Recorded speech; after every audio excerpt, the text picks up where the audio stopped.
નમસ્કાર વિદ્યાર્થી મિત્રો, હું ભાવેશ વોરા આ વિડિયો લેક્ચરમાં આપ સૌનું હાર્દિક સ્વાગત કરું છું.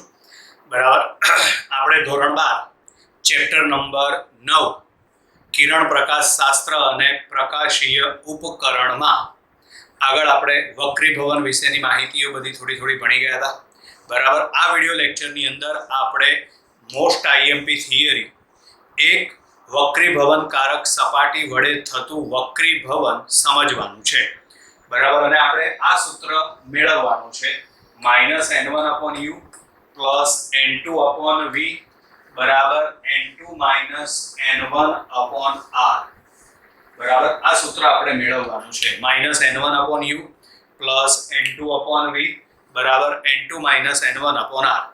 જ્યાં u એટલે વસ્તુ અંતર છે, v એટલે પ્રતિબિંબ અંતર છે અને r એટલે વક્રતા ત્રિજ્યા છે.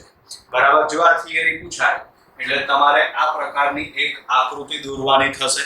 સમજી લો ધ્યાનથી આકૃતિ. બરાબર છે, તો આમાં O બિંદુ પાસે આપણે એક વસ્તુ મૂકેલી છે. બરાબર, કયા બિંદુ પાસે વસ્તુ મૂકેલી છે? આપણે O બિંદુ પાસે આપણે વસ્તુ મૂકેલી છે. બરાબર છે, આ વક્ર સપાટી છે, વક્રીભવનકારક સપાટી છે.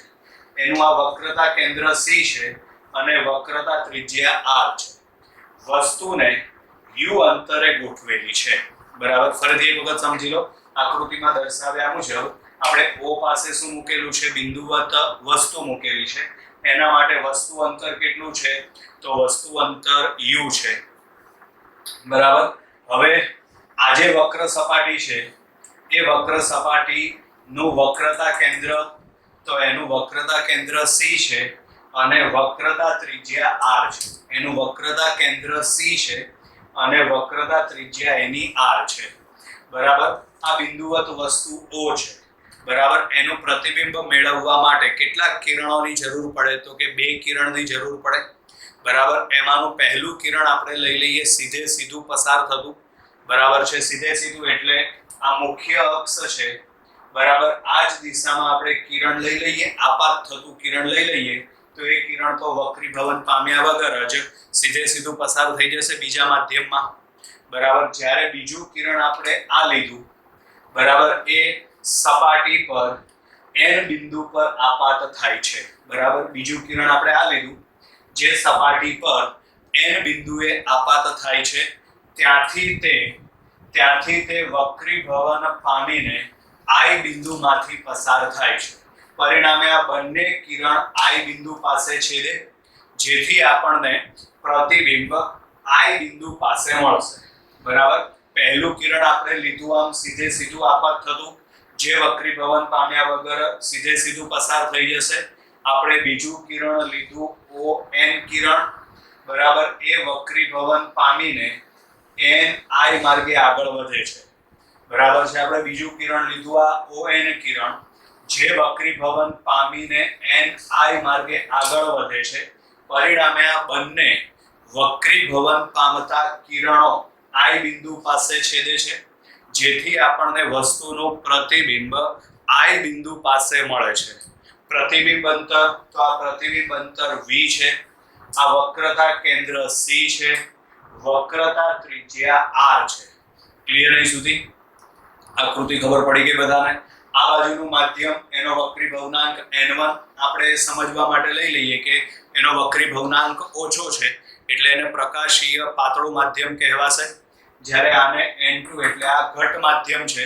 બરાબર, એટલે એને પ્રકાશીય ઘટ માધ્યમ કહેવાશે. વક્રીભવનાંક વધારે છે. બરાબર, આપણને અહીં I બિંદુ પાસે પ્રતિબિંબ મળે છે, O પાસે વસ્તુ રહેલી છે. ક્લિયર? એટલે આકૃતિ બરાબર પહેલા સમજી લો, પછી આકૃતિ ઉપરથી જ લખાણ લખવાનું હોય છે. પરીક્ષામાં એવું જરૂરી નથી કે મેં જે બોર્ડ ઉપર લખ્યું છે એવું જ લખાણ તમારે લખવું, કે ટેક્સ્ટબુકમાં જે પ્રમાણે આપેલું હોય એ જ પ્રમાણેનું લખાણ લખવું. બરાબર છે, પણ ગપ્પા નહીં મારવાના, સાચું લખવાનું.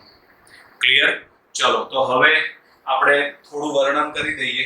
આકૃતિમાં દર્શાવ્યા મુજબ વક્ર સપાટીની વક્રતા ત્રિજ્યા R અને વક્રતા કેન્દ્ર C છે, આપણે સમજાવી દીધું આગળ.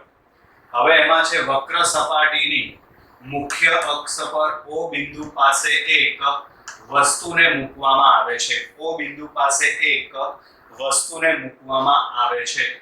બરાબર n1 વક્રી ભવનાંક ધરાવતા માધ્યમમાંથી કિરણ આપાત થાય છે અને n2 વક્રી ભવનાંક ધરાવતા માધ્યમમાં વક્રી ભવન પામી I બિંદુ પાસે ભેગા થાય છે. n1 વક્રી ભવનાંક ધરાવતા માધ્યમમાંથી કિરણ આપાત થાય છે અને n2 વક્રી ભવનાંક ધરાવતા માધ્યમમાં I બિંદુ પાસે તેઓ ભેગા થાય છે. એટલે કે પ્રતિબિંબ આપણને I બિંદુ પાસે મળે છે. પરિણામે I બિંદુ પાસે વસ્તુનું પ્રતિબિંબ મળે છે. હવે અહીં આગળ આપણે એક ધારણા કરવાની છે. ધારો કે અહીં આપેલું જે દર્પણ મુખ છે ને એ બહુ નાનું છે. દર્પણ મુખ એટલે આ જે ગ્રીન લાઈન છે ને, આ ગ્રીન લાઈન વક્ર સપાટી આપણે ગ્રીન માર્કર વડે જે દર્શાવી છે ને એ ધારો કે એ બહુ નાનું છે. જો આ દર્પણ મુખ છે ને બહુ નાનું હોય ને તો આ જે alpha beta gamma I R આ બધા જે ખૂણાઓ છે ને એ બહુ નાના થઈ જાય. નાના દર્પણ મુખ માટે વિચારો. આ તો આપણે આકૃતિમાં સમજવા માટે મોટું દોરેલું છે, પણ એ નાનું દર્પણ મુખ તમે વિચારો. એટલે આ જો દર્પણ મુખ નાનું હોય ને તો આ કિરણ બહુ નજીક આપાત થાય. સમજો અહીં આગળ ધારો કે આ દર્પણ મુખ આમ નાનું છે, બરાબર. હજી આપણે એને નાનું કરી નાખીએ. ચલો હવે અહીં આગળ O બિંદુ પાસે વસ્તુ રહેલી છે તો હવે કિરણ આપાત કરો તો આ રીતે આમ થાય. તો અહીં જે ખૂણો બને એ ખૂણો આલ્ફા માપનો થાય. તો જુઓ તો નાનો બન્યો કે નહીં ખૂણો, બરાબર. એટલે આપણે ગણતરી કોના માટે કરવાની છે? નાના દર્પણ મુખ માટે. આ જે સૂત્ર મેળવેલું છે ને એ નાના દર્પણ મુખ માટે સાચું છે, બરાબર. એટલે અહીં આગળ વક્ર સપાટીનું દર્પણ મુખ નાનું હોવાથી ખૂણાઓ અત્યંત નાના લઈ શકાય છે. અને એક બીજી વસ્તુ ધ્યાનમાં રાખો, ખૂણા અત્યંત નાના હોવાથી, બરાબર. અહીં આગળ આપણે આ જે ડોટેડ લાઈન દોરેલી છે એમાં બિંદુ અહીં મળે છે. પરિણામે વચ્ચેનું જે આ અંતર બતાવેલું છે ને એ અંતર પણ બહુ નાનું થશે. અને એ અંતર બહુ નાનું હોવાથી એ અંતરને આપણે અવગણી શકીએ છીએ. ના ખબર પડે તો આવી નાની એક આકૃતિ દોરીને જોઈ લેવાનું. ધારો કે અહીં આ કિરણ આપાત થયું તો ત્યાંથી આપણે અહીં નીચે લંબ દોરીએ તો બોલો બહુ અંતર નાનું મળ્યું કે નહીં? આમાં તો આટલું જ મળ્યું, જો આટલું જ અંતર. પરિણામે આપણે એ અંતરને અવગણી શકીએ છીએ. એને આપણે ધ્યાનમાં ના લઈએ તો ચાલે. હવે આકૃતિ ઉપરથી જુઓ, બોલો tan આલ્ફા બરાબર શું લખાય? આપણે અહીં ત્રિકોણ કયો ધ્યાનમાં લેવાનો છે? તો ત્રિકોણ OMN. એટલે કે આપણે આ બાજુનો ત્રિકોણ ધ્યાનમાં લેવાનો છે. એમાં ખૂણો આલ્ફા માપનો છે તો tan આલ્ફા બરાબર સામેની બાજુ. આ અંતર આપણે અવગણવાનું છે. પરિણામે સામેની બાજુ થશે mn ભાગ્યા પાસેની બાજુ એટલે કે om.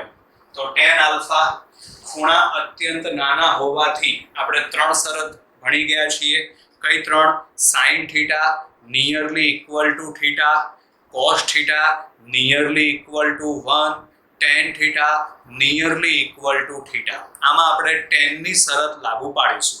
એટલે ખૂણાઓ અત્યંત નાના હોવાથી tan alpha nearly equal to alpha. બોલો એના માટે સામેની બાજુ એટલે કે mn ભાગ્યા પાસેની બાજુ એટલે કે om. તો mn અપોન આવશે om.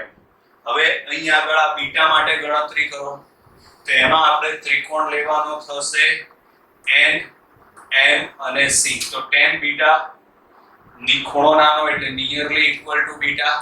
સામેની બાજુ એટલે આ mn ભાગ્યા પાસેની બાજુ એટલે કે mc. એવી જ રીતે ગેમા માટે તો tan gamma nearly equal to gamma. એના બરાબર mn. mn સામેની બાજુ ભાગ્યા પાસેની બાજુ એટલે કે mi. બરાબર. આ ત્રણ આલ્ફા બીટા ગેમાની કિંમત આપણે મેળવવાની છે. કયા કિરણો આપણે નાનું દર્પણ મુખ ધ્યાનમાં લીધેલું છે.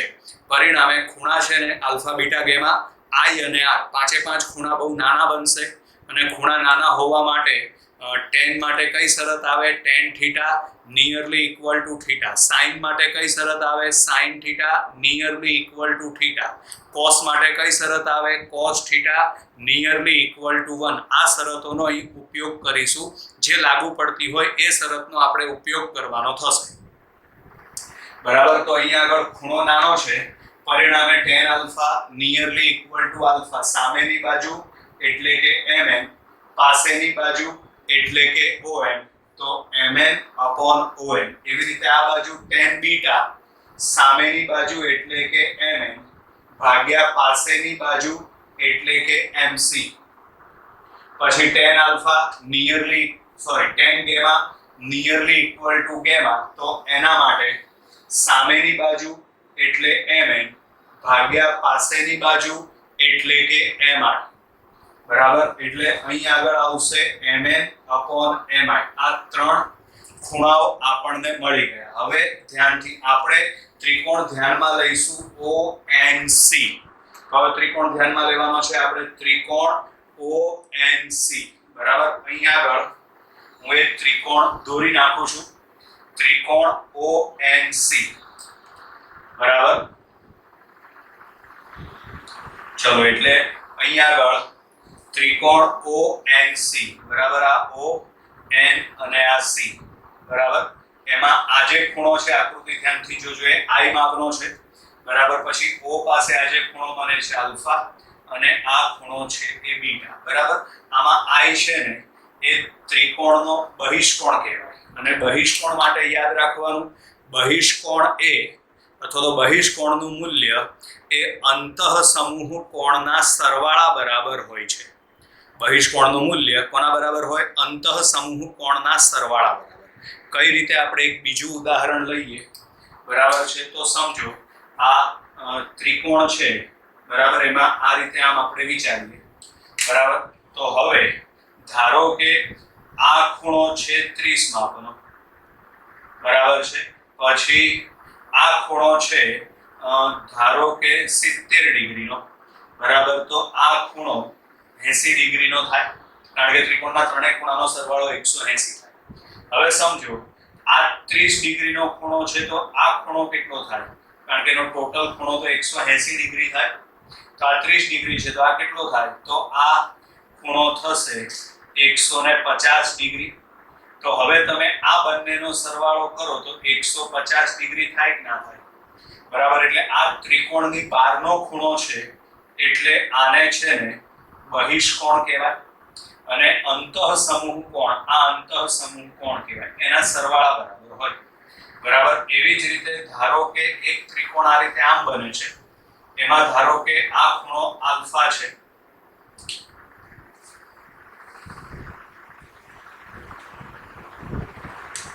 આપણે થોડો મોટો ત્રિકોણ દોરીએ. આ ખૂણો આલ્ફા છે, આ ખૂણો બીટા છે, આ ખૂણો ગેમા છે. તો આલ્ફા ખૂણો છે, તો બોલો આ ખૂણો કેટલો થશે? તો આ ખૂણો થશે બીટા પ્લસ ગેમા.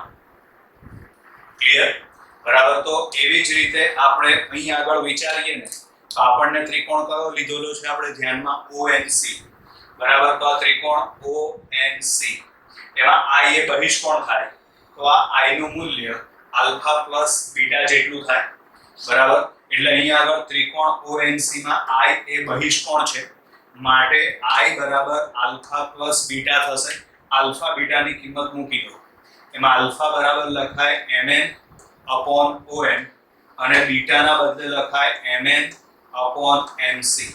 ક્લિયર? સમીકરણ નંબર 4. હવે એવી જ રીતે આપણે ત્રિકોણ લઈએ છીએ NCI અથવા તો CNI. બરાબર, ત્રિકોણ છે NCI. કયો ત્રિકોણ? આકૃતિ જોજો ધ્યાનથી. બરાબર, ત્રિકોણ NCI, એમાં છે ને બીટા બહિષ્કોણ થશે. આકૃતિ એકદમ ધ્યાનથી વ્યવસ્થિત જુઓ. બરાબર, ત્રિકોણ NCI એમાં બીટા છે ને એ બહિષ્કોણ થશે. બરાબર, તો બોલો બીટા બહિષ્કોણ છે, તો બીટા બરાબર શું લખાય? તો આ ખૂણો છે R અને આ ખૂણો છે ગેમા. તો બીટા બરાબર લખાય R પ્લસ ગેમા. બરાબર, એટલે અહીંયા આગળ બીટા બરાબર લખાશે R પ્લસ ગેમા. આપણે આમાં R ને સૂત્રનો કરતા બનાવીએ, તો આ જે ગેમા છે ને એ ગેમા સામેની બાજુએ જશે. સામેની બાજુએ જશે તો એ પ્લસ છે, તો શું થઈ જશે? માઈનસ. બરાબર, એટલે R બરાબર બીટા માઈનસ ગેમા. આમાં આપણે બીટા અને ગેમાની કિંમત મૂકી દઈએ, તો માટે બીટા બરાબર mn upon mc. તો અહીંયા આગળ બીટાના બદલે mn upon mc અને ગેમાના બદલે mn upon mi. તો અહીં ગેમાના બદલે mn अपॉन mi સમીકરણ નંબર 5 ક્લિયર। ચલો હવે અહીં ધ્યાનથી જુઓ, આપાત કિરણ છે, કયા બિંદુએ આપાત થાય છે? n બિંદુએ। પરિણામે આપણે n બિંદુ પાસે સ્નેલનો નિયમ લાગુ પાડી દઈએ, બરાબર। તો આમાં i એ આપાત કોણ થશે અને r એ વક્રીભૂત કોણ થશે, બરાબર। એટલે અહીં આગળ આપણે n બિંદુ પાસે સ્નેલનો નિયમ લાગુ પાડતા n1 sin i બરાબર n2 sin r, પરંતુ આપણે કીધું છે એ પ્રમાણે દર્પણમુખ નાનું છે, પરિણામે ખૂણાઓ અત્યંત નાના છે, જેથી sin i nearly equal to i અને sin r nearly equal to r। આ બંને કિંમત અહીં ઉપર મૂકી દો એટલે n1i બરાબર n2r। એટલે આ બધી મહેનત આપણે શું કામ કરી હતી એ ખબર પડી, કારણ કે આપણે આમાં કિંમત કોની મૂકવાની છે? તો આમાં કિંમત આપણે i અને r ની મૂકવાની છે, એટલે i અને r પહેલા મેળવવા પડે કે નહીં, બરાબર। એટલે ચલો i અને r ની કિંમત મૂકી દો। i ની કિંમત સમીકરણ 4 માંથી અને r ની કિંમત સમીકરણ 5 માંથી। સમીકરણ 4 અને 5 ની કિંમત મૂકતા જેમાં n1 m ના m i ના બદલે આ કિંમત અને n2 m ના m r ના બદલે આ કિંમત, બરાબર છે। હવે પરિસ્થિતિ શું આવશે? આ ડાબી બાજુનું પદ છે એમાં અંશમાંથી શું કોમન નીકળશે? mn। એવી જ રીતે આ જમણી બાજુનું પદ છે એમાં અંશમાંથી શું કોમન નીકળશે? mn કોમન કાઢીને ઉડાડી દો, બરાબર। હવે અહીં આગળ બાકી વધે n1।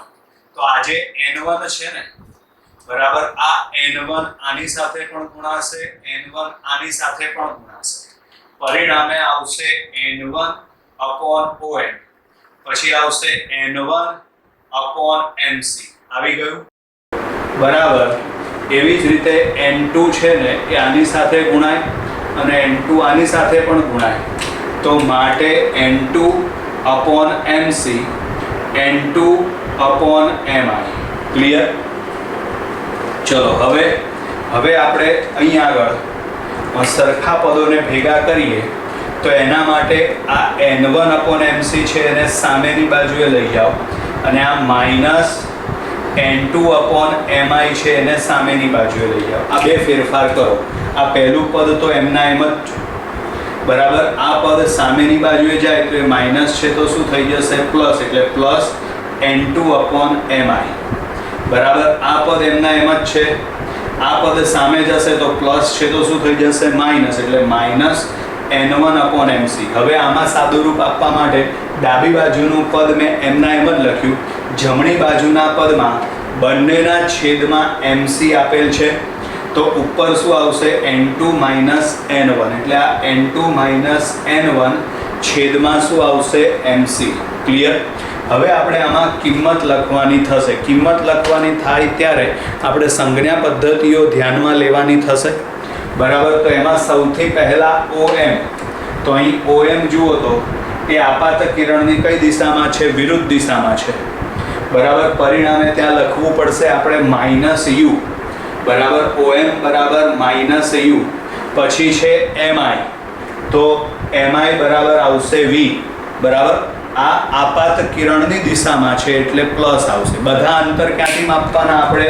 અહીં આગળ m થી, એટલે આ u છે ને એ આ રીતે આમ મપાશે, જે આપાત કિરણની વિરુદ્ધ દિશામાં એટલે માઈનસ, પછી mi બરાબર v છે, આ અંતર આ બાજુ મપાશે, આપાત કિરણની દિશામાં છે એટલે પ્લસ, અને છેલ્લે આવશે mc। આ અંતર આ રીતે આમ મપાશે, જે આપાત કિરણની દિશામાં છે એટલે r પ્લસ આવશે।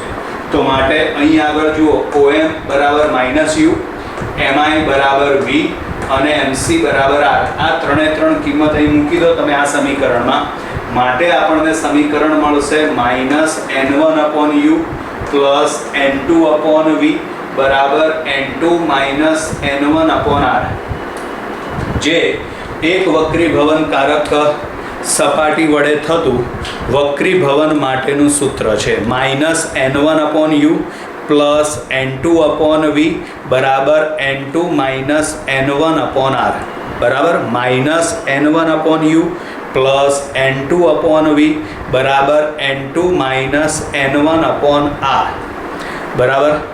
ચલો હવે આમાં છે ને આપણે એવું ધારેલું હતું કે વસ્તુ છે ને એ પાતળા માધ્યમમાં રહેલી છે, એનું પ્રતિબિંબ આપણને ઘટ માધ્યમમાં મળે છે. પણ હવે આપણે એવું ધારી લઈએ, ધારો કે વસ્તુ ઘટ માધ્યમમાં રહેલી છે.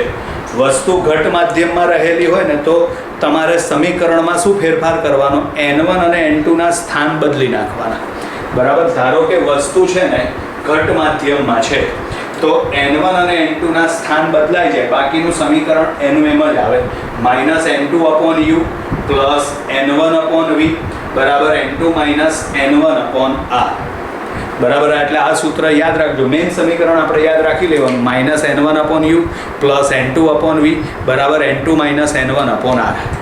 ક્લિયર વિદ્યાર્થી મિત્રો? તો અહીં આગળ આપણે આ થિયરી એટલે કે એક વક્રીભવન કારક સપાટી વડે થતું વક્રીભવન, આ થિયરી અહીં પૂરી કરીએ છીએ. Bye bye.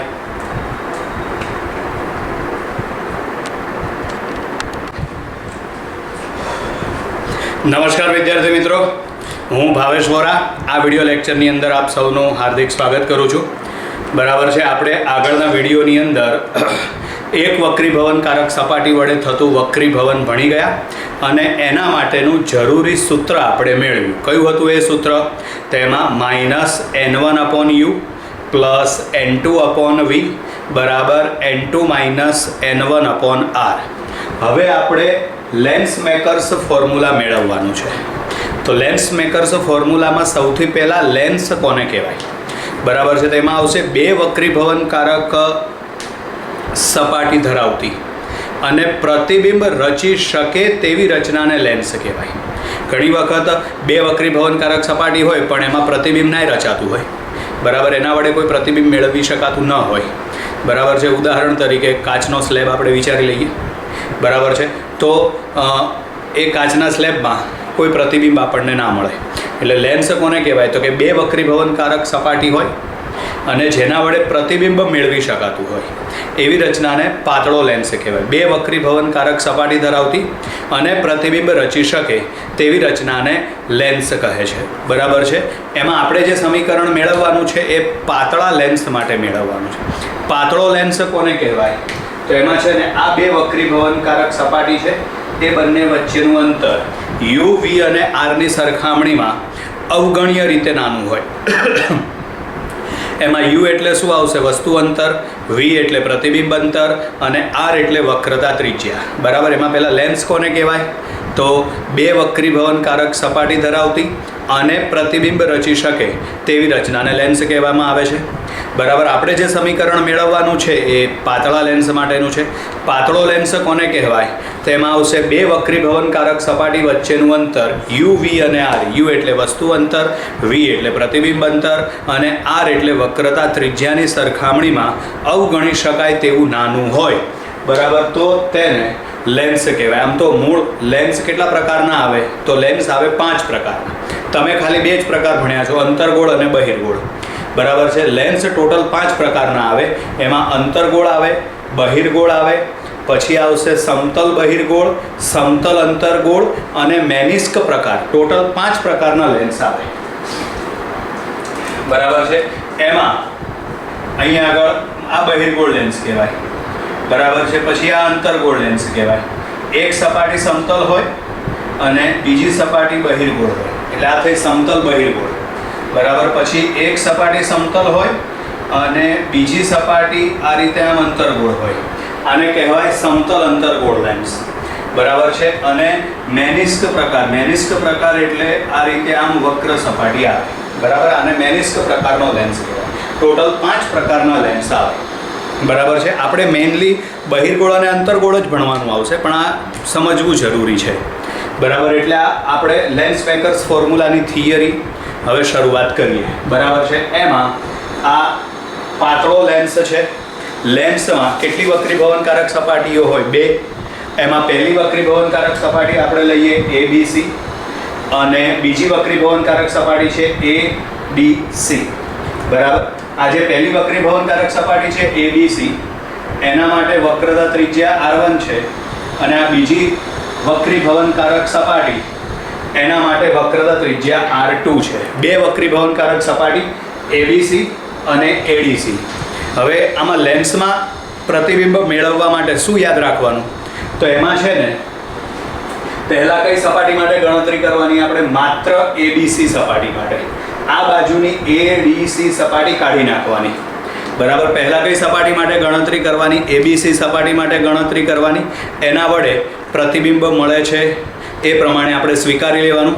પછી એ મળતું પ્રતિબિંબ છે ને બીજી સપાટી એટલે કે કઈ આવશે? ADC માટે. બીજી સપાટી એટલે ADC માટે એ આભાસી વસ્તુ તરીકે વર્તે, અને પછી બીજી સપાટી માટે ગણતરી કરી દેવાની. પછી આપણે લેન્સમાં બંને સપાટીને ભેગી કરી છે, પરિણામે આપણને જે બે સમીકરણ મળે એ બંને સમીકરણને ભેગા કરી દેવાના, એટલે બંને સમીકરણનો સરવાળો કરી દેવાનો. બરાબર. બહુ સિમ્પલ છે. બંને સપાટી માટે અલગ અલગ ગણતરી કરવાની. પહેલાં કઈ સપાટી માટે ગણતરી આવશે? ABC, અને પછી કઈ સપાટી આવશે? ADC.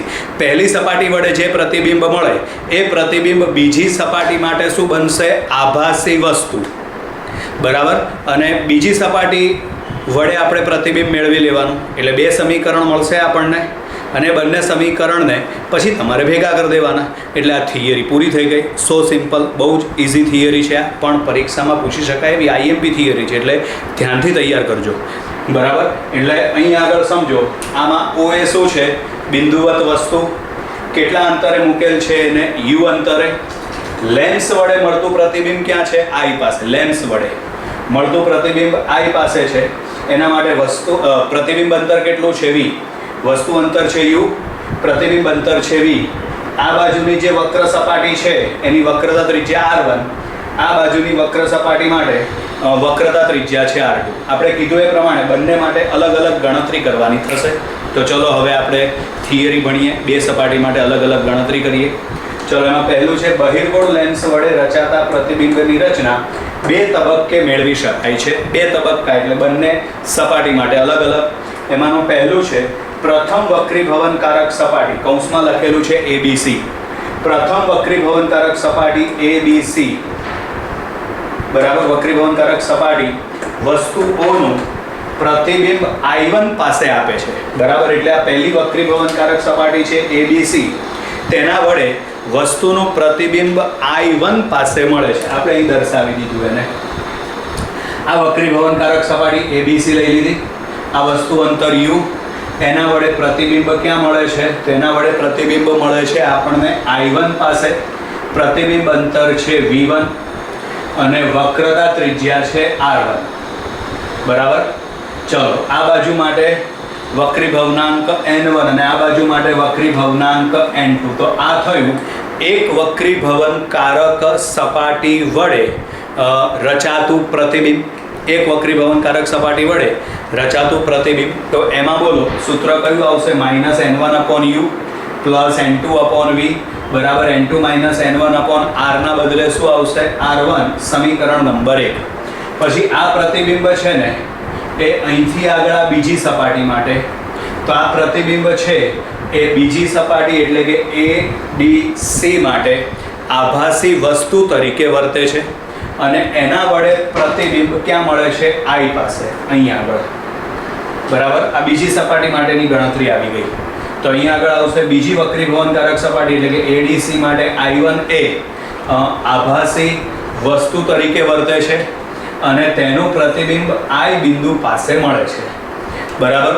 એટલે સમજો, આ રીતે આમ મળતું હોય તો આ કિરણ આમ સીધું જાય અને ક્યાં છેદે? તે I1 પાસે છેદે.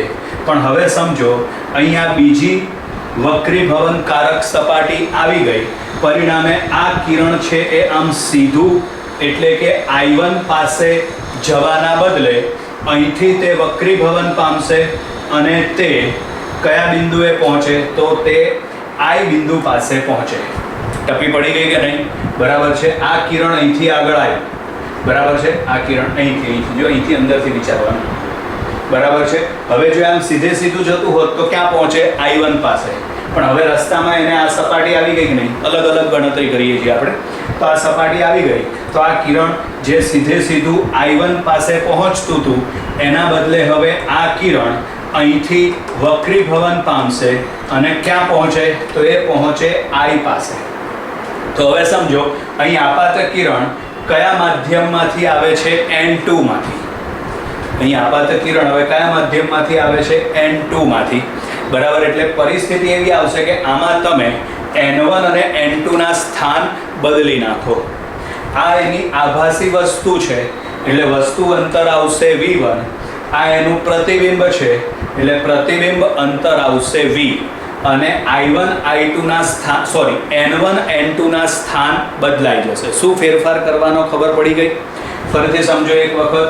બીજી વક્રીભવનકારક સપાટી માટે આ જે I1 છે એટલે કે પહેલી સપાટી વડે જે પ્રતિબિંબ મળ્યું એ પ્રતિબિંબ બીજી સપાટી માટે શું બનશે? આભાસી વસ્તુ, બરાબર છે. એટલે બીજી વક્રીભવનકારક સપાટી ADC માટે I1 એ આભાસી વસ્તુ તરીકે વર્તે છે અને તેનું પ્રતિબિંબ I બિંદુ પાસે મળે છે. તેનું પ્રતિબિંબ આપણને I બિંદુ પાસે મળે છે, બરાબર છે. એટલે માનો કે આ કિરણ અહીંથી આગળ આવતું આ કિરણ આમ સીધું આવતું હોત તો તે ક્યાં છેદે? I1 પાસે જ છેદે. પણ આ કિરણ થોડું આગળ આવે એટલે એના માર્ગમાં આ વક્રીભવનકારક સપાટી એટલે કે ADC આવી જાય. પરિણામે આ કિરણ આમ સીધું જવાના બદલે હવે વક્રીભવન પામીને I બિંદુએ છેદે એટલે પ્રતિબિંબ આપણને I પાસે મળે. અહીં આપાત કિરણ N2 માંથી આવે છે અને ક્યાં છેદે છે તો કે N1 માં. એટલે આ વખતે N1 અને N2 જે વક્રીભવનાંક છે ને એના સ્થાન બદલાઈ જશે. વસ્તુ અંતર કેટલું આવશે આમાં? V1 અને પ્રતિબિંબ અંતર આવશે V. માટે અહીં સમીકરણ આવશે -N2/V1 પ્લસ N1/V બરાબર N1 -N2/R2. સમીકરણ નંબર 2. બંને વડે સમીકરણ મળી ગયા. હમણાં જ આગળ થિયરીમાં કીધું હતું શું કરવાનું. લેન્સમાં બે વક્રીભવનકારક સપાટી હોય તો આપણે બંનેને ભેગી કરેલી હોય, બે સપાટીને ભેગી કરવાની આવે. તો એવી જ રીતે તમે લેન્સમાં પણ બે સપાટીને ભેગી કરી દો, બરાબર છે. એટલે આ બે સમીકરણને તમે ભેગા કરી દો. સમીકરણ 1 અને 2 નો સરવાળો કરતા. હવે સમીકરણ 1 અને 2 નો સરવાળો કરો ને તો એમાં N2/V1 N2/V1 આ બંને ઉડી જશે, બરાબર. એટલે અહીંયા આગળ આ N2/V1 અને આ N2/V1 આ બંને ઉડી જશે, બરાબર છે. તો હવે અહીં બાકી વધે -N1/U અને અહીં બાકી વધશે +N1/V, બરાબર. તો આવશે -N1/U પ્લસ N1/V બરાબર N2 - N1/R1 અને આવશે N1 - N2/R2. ક્લિયર? બંને સમીકરણને આપણે ભેગા એટલે બંને સમીકરણનો સરવાળો કર્યો, બરાબર છે. એમાં N2/V1 આ પ્લસ છે અને N2/V1 આ માઇનસ છે. આ બંને ઉડી જાય તો અહીંયા આગળ આવશે -N1/U, અહીંયા આગળ આવશે +N1/V, બરાબર. આ છે N2 - N1/R1 અને આ છે N1 - N2/R2. ક્લિયર? ચલો હવે આ સમીકરણ આપણને મળી ગયું. આમાંથી તમે N1 કોમન કાઢો. N1 કોમન કાઢો એટલે આમાં આવશે -1/U. અહીં તમે N1 કોમન કાઢો તો અહીં આગળ આવે -1/U પ્લસ 1/V એટલે અહીં આગળ આવશે 1/V -1/U બરાબર. અહીં આગળ N2 - N1. આમાં તમે ક્રમ બદલી નાખો.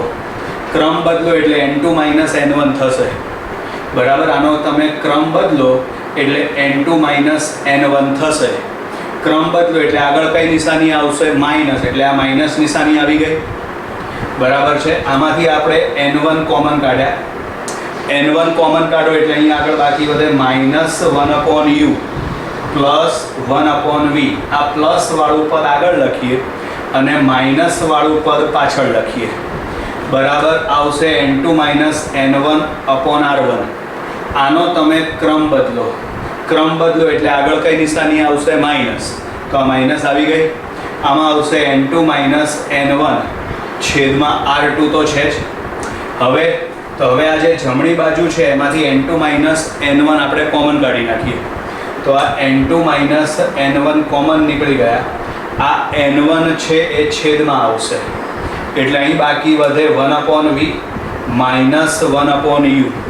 આમાંથી n2 માઇનસ n1 કોમન કાઢ્યા. આ n1 ક્યાં જશે? સામે છેદમાં એટલે n2 minus n1 upon r1. આમાં આવશે 1/r1 માઇનસ 1/r2. બરાબર છે. આમાંથી આપણે n1 કોમન કાઢ્યા. બરાબર. આ બાજુથી n2 માઇનસ n1 કોમન કાઢ્યા. હવે આ જે n1 છે એને સામે છેદમાં લઈ જાવ એટલે આ સમીકરણ મળી ગયું. આ સમીકરણ દાખલા માટે એમાં યાદ રાખવાનું છે એટલે મેં બોક્સ બનાવેલું છે. આ સમીકરણને લેન્સ મેકર્સ ફોર્મ્યુલા જ કહેવાય. બરાબર. પણ ચોપડીમાં થોડું આગળ સાદું રૂપ આપેલું છે. જૂની ચોપડીની અંદર આ સમીકરણને જ લેન્સ મેકર્સ ફોર્મ્યુલા કહેતા હતા. કોઈ જ વાંધો નથી એમાં. બરાબર. દાખલા માટે આપણે આ જ સૂત્ર યાદ રાખવાનું છે, MCQ માટે પણ. બરાબર. ચલો હવે આ ડાબી બાજુ એમના એમ. અહીં જમણી બાજુ માટે n2 માઇનસ n1 છે, છેદમાં n1 છે, એને તમે બંનેના છેદમાં અલગ અલગ મૂકી દો. બંનેના છેદમાં અલગ અલગ મૂકો એટલે n2 upon n1 minus n1 upon n1. n1 ઉડી જાય એટલે એક બાકી વધે. આ થશે 1/r1 માઇનસ 1/r2. બરાબર છે. આમાં n1 છે ને એને તમે બંનેના છેદમાં અલગ અલગ મૂકી દો એટલે આમાં થશે n2 upon n1 minus n1 upon n1. n1 ઉડી જાય એટલે એક બાકી વધે. બરાબર છે. બાકીના બધા પદ એમના એમ જ છે. હવે સાદું રૂપ આપવા માટે જો આ પદ એમના એમ, છેલ્લે આ પદ છે 1/r1 માઇનસ 1/r2. આ પદ પણ એમના એમ. અહીં આગળ n2 અપોન n1 એટલે એના બદલે લખાશે n21 જેને લેન્સ મેકર્સ ફોર્મ્યુલા કહે છે. ચોપડીમાં આને લેન્સ મેકર્સ ફોર્મ્યુલા કીધું છે.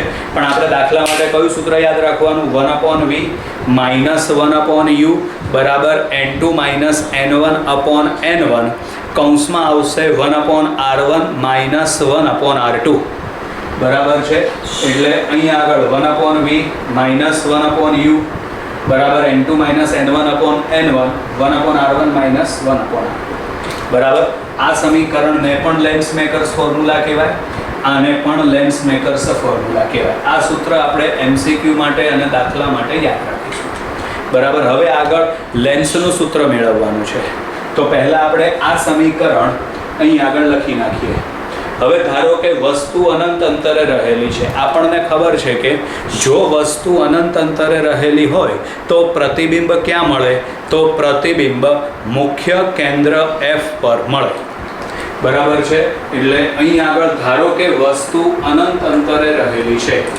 જો વસ્તુ અનંત અંતરે રહેલી હોય તો એમાં u બરાબર શું આવશે? તો u બરાબર આવશે ઇન્ફિનિટી. અને v બરાબર આવશે f એટલે કે કેન્દ્ર લંબાઈ. બરાબર. એટલે અહીં આગળ ધારો કે વસ્તુ અનંત અંતરે રહેલી છે તો માટે u બરાબર શું આવશે? ઇન્ફિનિટી. અને v બરાબર શું આવશે? f. ચલો અહીં આગળ આ u બરાબર ઇન્ફિનિટી અહીં મૂકી દો તો 1/ઇન્ફિનિટી બરાબર શું થઈ જશે? 0. અહીં આગળ v ના બદલે તમે f મૂકી દો એટલે 1/f બરાબર, તો 1/f બરાબર n21 minus 1 1/r1 minus 1/r2 સમીકરણ નંબર 2. હવે આ 1 અને 2 ને સરખાવી દો તો જમણી બાજુ બંનેની સરખી છે એટલે અહીંયા આગળ આવે 1/f બરાબર 1/v માઇનસ 1/u જેને શું કહેવાય? લેન્સનું સૂત્ર કહેવાય. બીજી એક વસ્તુ ધ્યાનમાં રાખજો, અહીં આગળ આ જે સૂત્ર લખ્યું છે આ સૂત્ર એના બરાબર પણ આપણે 1/f લખી શકીએ કે નહીં? એટલે લેન્સ મેકર્સ ફોર્મ્યુલાનું એક આ સૂત્ર પણ યાદ રાખજો. 1/f બરાબર n2 minus n1 upon n1. આમાં આવશે 1/r1 માઇનસ 1/r2. આ સૂત્ર પણ યાદ રાખો. બરાબર છે. એટલે આ થિયરી આપણે અહીંયા આગળ પૂરી કરી. મોસ્ટ આઈએમપી થિયરી છે. લેન્સ મેકર્સ ફોર્મ્યુલા અને એના પરથી લેન્સનું સૂત્ર, બરાબર છે. આ ખાસ ધ્યાન રાખીને તૈયાર કરજો વિદ્યાર્થી મિત્રો. તો આજે આપણે અહીં આગળ આ વિડીયો લેક્ચર આપણો પૂરો કરીએ છીએ. Bye bye.